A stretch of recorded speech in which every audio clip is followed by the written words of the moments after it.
Assalamualaikum warahmatullahi wabarakatuh. Alhamdulillahirabbil alamin. Wassalatu wassalamu ala asrofil hambiyahi wal mursalin wala alihi wassabihi rasulillahi ajmain. Amma ba'du.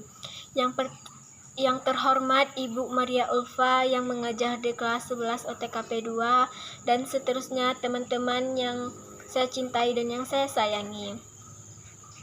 Pertama-tama marilah kita panjatkan puji dan syukur kehadiran Allah Subhanahu wa Ta'ala yang telah melimpahkan begitu banyak nikmat kepada kita semua, baik nikmat iman, nikmat Islam, dan nikmat sehat walafiat. Selawat seiring salam tak lupa kita curahkan kepada junjungan kita baginda Nabi besar Muhammad Sallallahu Alaihi Wasallam serta keluarga dan para sahabatnya yang telah membawa umat manusia dari zaman jahiliyah ke zaman ilmiah, dari zaman buta aksara ke zaman yang penuh informasi dan teknologi, dari zaman naik unta ke zaman naik roda 4 dan roda 2. Ada pepatah mengatakan tak kenal maka tak sayang. Baiklah, saya akan memperkenalkan diri. Saya Bella Gustina dari kelas 11 OTKP 2.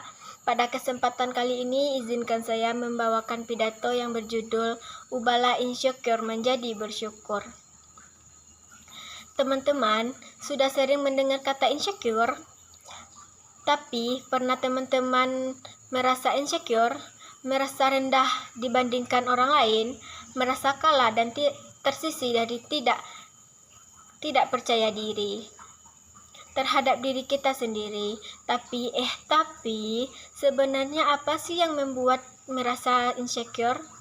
Rasa insecure timbul karena selalu menggambarkan kebahagiaannya saat ia memiliki harta yang berlimpah, saat ia memiliki paras yang rupawan, saat ia mendapatkan peringkat 1 di sekolah, dan lain sebagainya.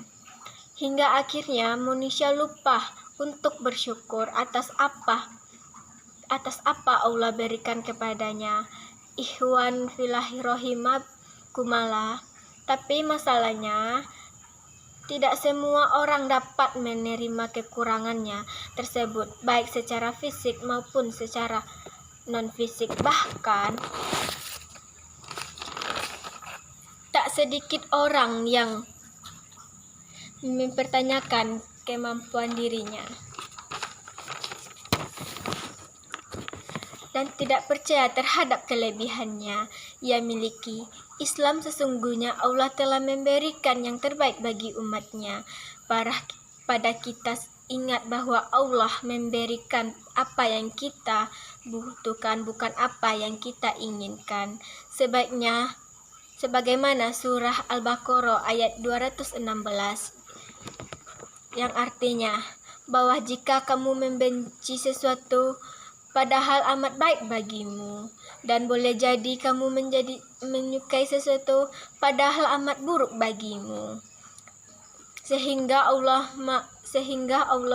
Maha mengetahui sedangkan kamu tidak mengetahui. Lalu bagaimana cara kita menyikapi atau menghindari rasa insecure?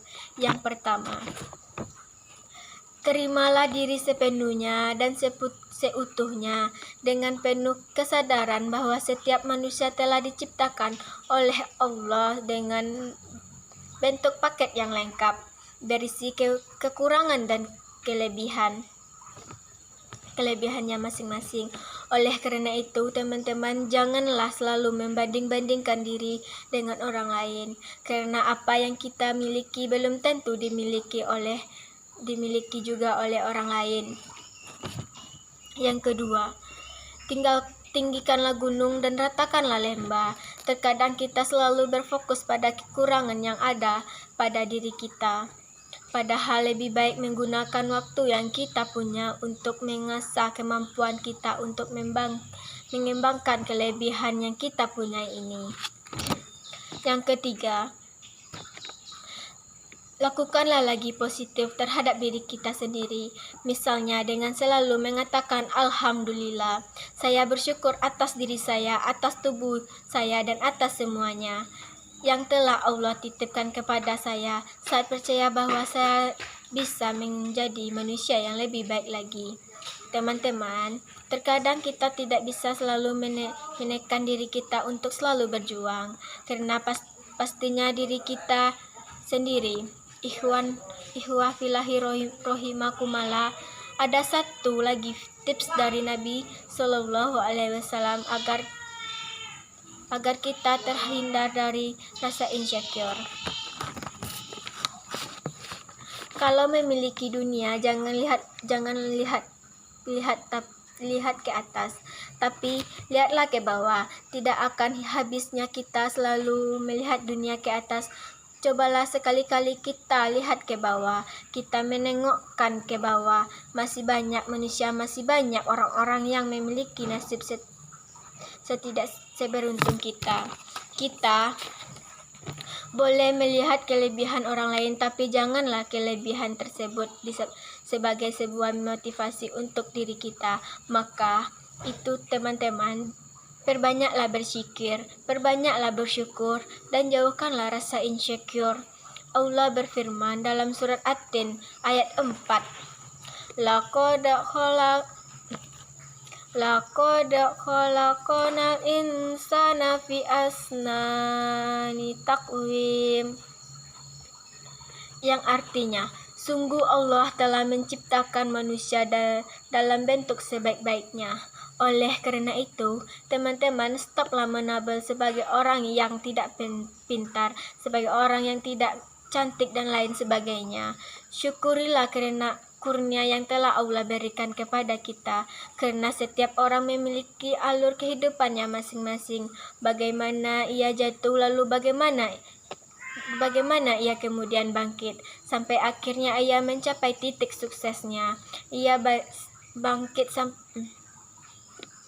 Setiap orang memiliki lemah dan buktinya masing-masing yang harus ia lewati, dan pastinya setiap orang akan berhadapan dengan takdirnya masing-masing. Kita ingat ya teman-teman, Allah tidak memandang seseorang dari rupa dan hartanya, tapi Allah memandang seseorang dari hati, amal. Hadis riwayat Muslim. Daripada itu teman-teman, marilah kita perbanyak zikir, dan agar hati kita selalu tenang, agar kita selalu dijauhi dari rasa ketidakpercayaan diri. Mungkin hanya itu yang dapat saya sampaikan. Kalau ada salah dan jangkaunya, saya mohon maaf. Saya sudahi dengan wassalamualaikum warahmatullahi wabarakatuh.